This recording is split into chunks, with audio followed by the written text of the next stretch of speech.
I'm Mark Hawkins, and I'm here with Randy Lindsay, my good friend. Randy's a member of my writing group, and this is our premiere of the podcast that I started. It's Your Mission in Life, and that's one of the things I'd like to talk to Randy about. I've been watching him for a decade or more with his writing career, and he's been a president of the American Night Writers Association in I think the Phoenix area or the Mesa, Arizona, and he's an author of several books. You have traditional and non-traditional books published? I do. I have 4 traditionally published and 6 self-published. What's the difference, just for maybe we have some young writers who might see this who would like to know more? Or maybe not even young, maybe just aspiring writers. You could start any time, right? Yeah, I started writing about 12 years ago, so obviously I was not young when I started the writing. So, yeah, your point's well taken. So traditional publishing means that you have gone to a publisher and you have convinced them that your story is good enough for them to spend money to print it and distribute it. I mean, and that's the way to go. And then self-publishing means that you've done all the work yourself. You're paying for the printing, the distribution, the advertising, all the steps. You're doing all the work for that. Now, the advantage is with traditional publishing, that really is a caveat to your ability to write. I mean, because people see that and they're like, well, if someone was willing to pay them to write that book, then they must have some talent. And the advantage to self-publishing is you keep more of the money from the sales of the books, and you don't have anyone telling you what to do. I mean, I've heard stories from some of the authors that they get finished and the publisher wants huge amounts of changes to the manuscript, and if you're self-publishing, you can publish, you can print it out any way you want, write it any way you want. Well, let's talk about this, The Milkman's Son. Can I show that on the camera? Absolutely. The Milkman's Son by Randy Lindsay. What, do you recall when this came out? 2020. All right. I just a quick story. I was going through a Deseret Book catalog, I think. And that's the publisher, right? Is it Deseret Books or Shadow Mountain? It is Shadow Mountain, which is owned by Deseret Books. It's a print for them. Okay, and I was looking through it, and then I checked online at the authors, and as I was looking, I think there were 18 authors online, and there was Randy Lindsay and Thomas Monson. Nice. And so there you are, right next to one of the presidents, a past president of the Church of Jesus Christ of Latter-day Saints, is one of the authors. That was a proud moment. Yes, and it has done pretty well. I know that sounds like bragging coming from me, but the book has sold over 15,000 copies, and in the publishing industry, that is a lot of books. It really is. Yeah. Yeah. Yeah, and people are probably used to hearing numbers you get from Stephen King. I mean, he sold 1 million. He sold, 10 million. Okay, that's an anomaly. That doesn't normally happen. Publishing houses, and I'm talking the big publishing houses, Random House and Harper and them. If you can sell 5,000 units of a book, they're happy with that. They consider it a success. Obviously, they want more, but that just shows you where the bar is set. 5,000, they're happy. It was worth their while to work with that author and publish the book. Yeah, well, I think that is a great number. That's a lot of books, and I mean, partly I think is because the book was so readable. A lot of people can relate to it. What do you mean by the title? What is The Milkman's Son? What does that refer to? Okay, so growing up, my brother and sister would tease me about being the milkman's son because I don't look anything like them. I don't look like pretty much anyone in the family except my mom. And of course, we found out that there was a reason. Okay, so you're the circumstance of at some point you learned that you were actually your biological father was not the dad that you grew up knowing the whole time. Is that right? Yeah. So what had happened was dad. So for purposes of easy reference, if I say dad, that's the man who raised me. That's the person I consider my dad. He will always be my dad. And then I'll refer to my biological father as my bio dad, or my bio father. So dad at one point had said, I'm going to make you the family historian. I want you to do all the family history research. I'm like, gee, thanks, Dad. And so I got into that. And so the Lindsays come from Ireland. They're Scots-Irish. And I can go all the way back to William the immigrant Lindsay, and I can't go any farther back. And genealogy research for Ireland, if you're Protestant, it's very difficult because the Catholic Church kind of did everything they can to destroy records or keep them away from her. So there's just not the records that you have in a lot of other countries.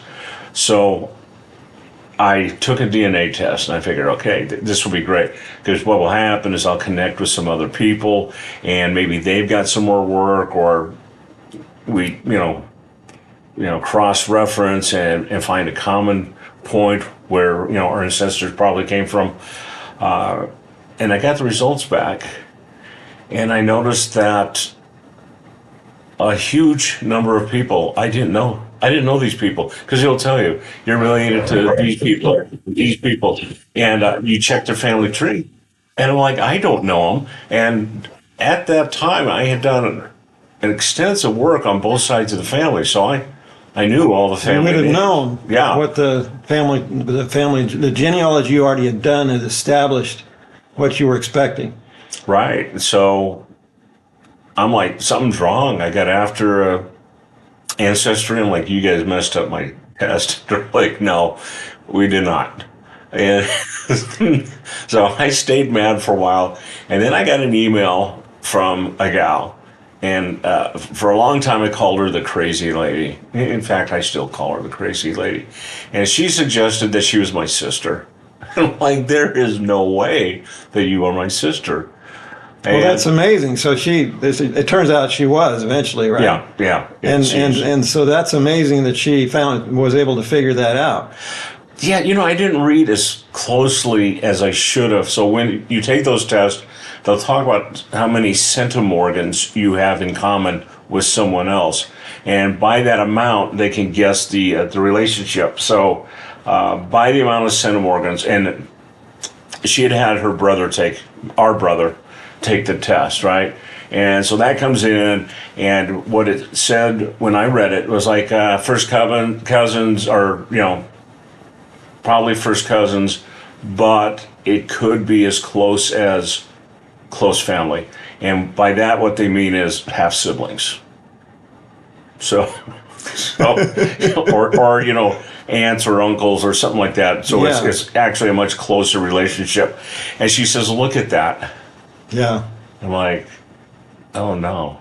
Because at that point, I thought like, yeah, my dad had, my grandfather had extra, an extra child somewhere. And I'd been teasing my dad that he probably had siblings he didn't know about. But no, it turned out that I had siblings I didn't know about. Wow. Well, that is quite a story. It really grabs attention. I enjoyed the book. Thank you. I would have read it anyway because I know you and I like you. But it was well done. And part of the thing that I've learned from you is that you've been one of my mentors in writing, in the sense that you have. I think you've done a podcast. What's it? Ready,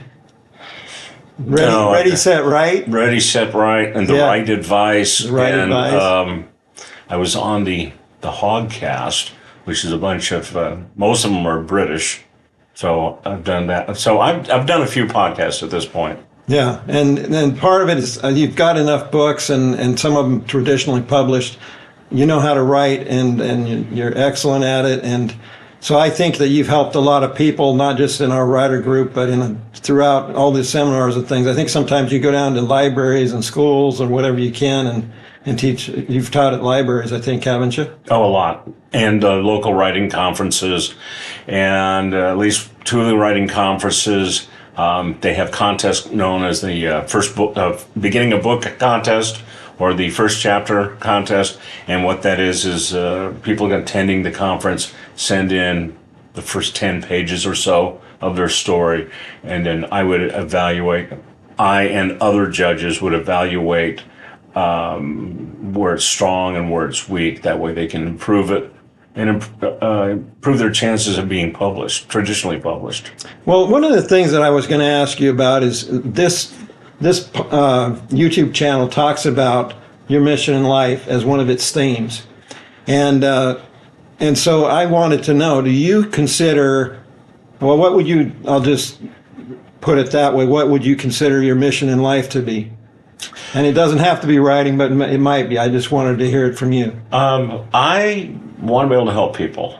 And sometimes through story, I want to do that, and sometimes through teaching. So, I mean, as you brought up, I do a lot of teaching at writing conferences and at libraries and everything, because I like being able to help people get their story out. People have interesting stories, and I want them to have a chance to be heard, those stories to be heard. So a lot of my effort has gone into helping people in the writing community, advance their thing.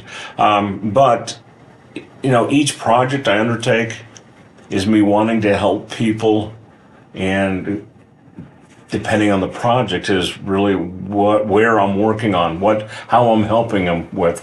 My first book that got published was The Gathering, and I have been a fan of post-apocalyptic stories, and I just had a sense at one point that, things may get bad. They may get pretty rough.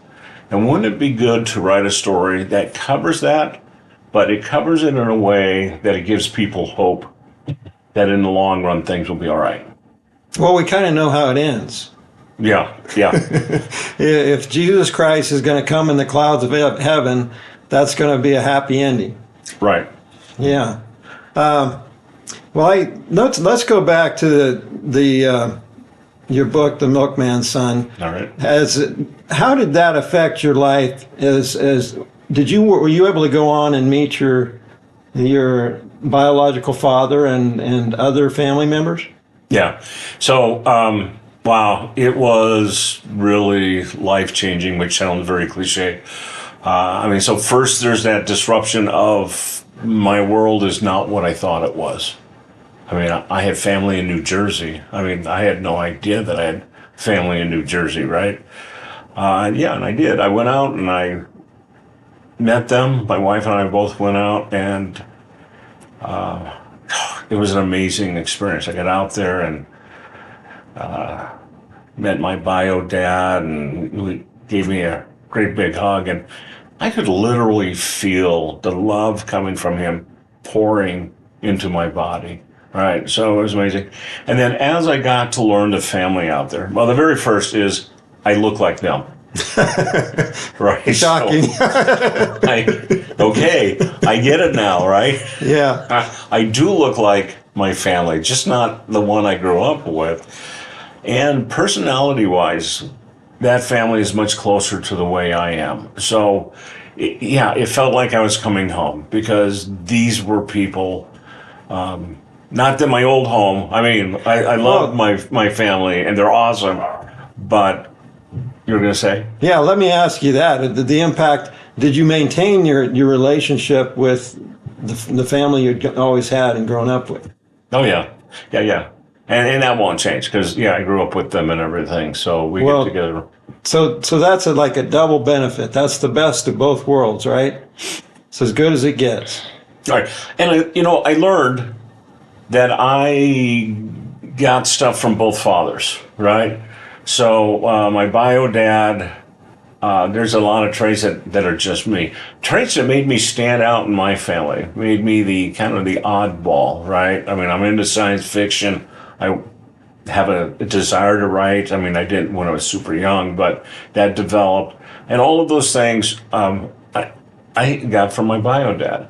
But the dad who raised me taught me values and, be a hard worker. I mean, that goes into values. He taught me values and he taught me about life. And he helped form my attitudes in life. So I'm a combination of both of those men. That is really a great story. I hope people will get a hold of your book and continue to read it. It's you've had a lot of readers so far, but it's not over. There's it's the kind of book that kind of story that lasts, and I really appreciate you discussing that. And also the kind of the things that you've done, some of your experiences. What would you say to young writers? The kids starting out, do you any words of advice or thoughts? No, I have tons. But one is write. I mean, don't be thinking, I'm not sure if I want to write. And in fact, so when the Milkman's Son came out, I attended Roots Tech that year, and I ran into a bunch of people, and I talked to them about the book, and they're like, oh, that sounds like, and then they would explain something that happened in their life. And those were interesting stories. And I encourage those people, and I encourage anyone watching the podcast. I feel everyone has at least one great story to tell that the world would benefit from if they heard that story. So, young writers, write. Start somewhere. I mean, the way I started was I read a book by an author that I liked, and I was like, this is so horrible. I could write a better book than this. And I started writing. Now, was that book better? No, it was horrible. It was probably much worse than the one that I read. But it got me interested, and I found out that I liked writing, and so I just kept at it, right? I kept at it. I worked on learning more and practicing, and the more I wrote, the better I got at it, and the more I learned. So, yeah, so that, there's so much advice. Network. This is something I always tell one of my classes. One of the most important things you can do is network. Make friends in the industry. I mean, whether it's publishers, editors, other writers. A lot of the things that I do now, I can do because of the connections I have within the industry. I mean, I have an editor, acquisitions editor at Shadow Mountain that I can just go straight to. There's something called the slush pile, and all the people who submit manuscripts or proposals get on the slush pile. Well, that thing could be like that high on someone's desk, and they may not look at it for 3 months, 6 months, maybe never, right? And you get a friend in the industry, you don't go to that slush pile. You go straight to the editor who's going to decide whether to pass it on, do a reading on it, and all that kind of stuff. So that's one thing. And then I've made a lot of friends, a lot of author friends, and they help me improve my work, and I help them to improve their work. And so that's a huge benefit. And it is amazing to be able to sit with other authors and talk about writing, the craft. I mean, because it's kind of our hobby, or it's our vocation. So be able to talk about a topic with people of a similar mind, really awesome. Yeah, those are great things. I would like to ask you also about the different genres that you've written. I know you wrote a novel. One of the things I always tell you in a novel is to show, don't tell, right? Correct. And that's a little different. I think that your memoir was written kind of with that spirit of showing the relationships and showing the impact of what you'd found out about your extended family. So when you're writing a memoir, is this like an autobiography of Randy Lindsay, or is it different? No, it's different. And I do teach a class on writing memoirs. And of course, that comes across very different than my classes on normal writing. And the first thing I'll say, I've got a slideshow presentation. The first one is writing a memoir. A memoir is not about you. And of course, that surprises everyone. Be like, no, of course it's about me. And like, no, because you're like, oh, my name is Randy. I grew up in Arizona. I had a dog named Pete. Whatever it is, that's not a memoir. And then like the second point, which is almost as surprising, is it's not about what happened to you. Well, like what can a memoir be if it's not about me and it's not about what happened to me? And the truth of it is, memoir is about how you respond and what you learned from what happened to you.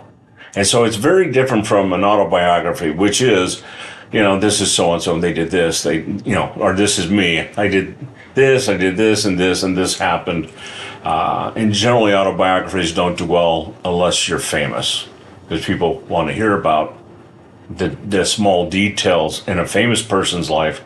They don't care about the small details in a normal person's life. You bet. And it always helps to have, if you're famous anyway, you have some great writer come in and write it for you. Yeah. That always helps. But with this, I think the point with your memoir here is that it wasn't about your finding out that your biological father was different than your dad. It was a lot of what you write in this book is the story of how the two families reacted and the impact on your life and your own family.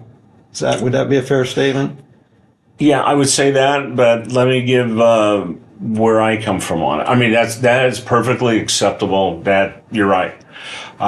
When I went into it, I decided that what I wanted my message to be was that family is not who you're related to. It's not blood.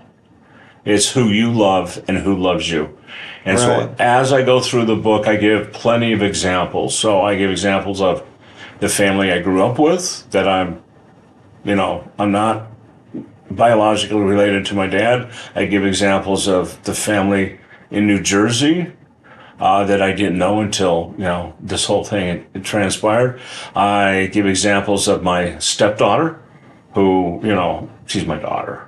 But for purposes of explaining why there's a difference there, right? It's my wife's, daughter, who we're father and daughter. We have two boys that we adopted. And there's people in our lives that aren't related to us in any way that are, they're basically family. Right. So I wanted to point that out so that people didn't get hung up on the blood relationship. It's not. Right. Well, the traditional family has, I think, seen some changes through the decades that we've been alive. And one of the best things that has come out of that is the ability to love people even outside the box. Right. And that's been a very powerful thing, I think, culturally and societally. It's been a powerful thing for us. It's one of the forces that's helped shape our current culture, and in a lot of good ways. That extension of the people that you're close to and that you can rely on. The culture is really something that those connections and culture are really important to people's emotional health, and so family members are an important part of that. I do appreciate you coming and talking to me today. I appreciate you being on the channel here. No, I'm super glad that I'm on the premiere episode of the channel.